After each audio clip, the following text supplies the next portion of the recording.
2 for better health for individuals. Question 16, it was a 3-mark question.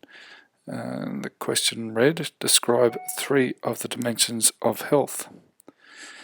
When we look at the question, we'll have a look at the Board of Studies syllabus, and we can see that it is in the first dot point in the sections of meanings of health, and examines the dimensions of health. The different dimensions we'll look at as we look at the question, but we'll now have a quick look at the key term from the Board of Studies.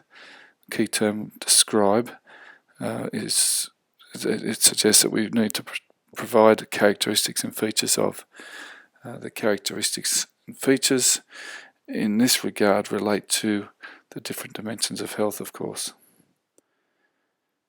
If we view 2 of the responses, the 3 marks, to get the 3 marks you needed to clearly describe, so show the different features of 3 of the 5 or 6 dimensions of health.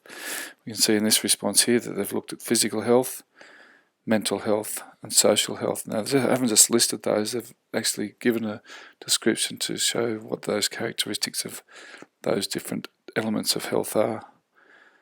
And if we look at our other response, again it's fairly clear. They've looked at the physical health and the mental health and the emotional health.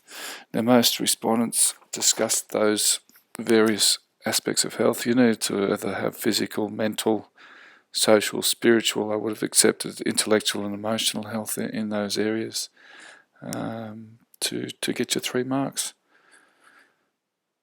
The issues that people had where they didn't get 3 marks, they didn't provide a description, or they didn't describe the different features of the dimension that they were discussing. So it ended up being more of a list.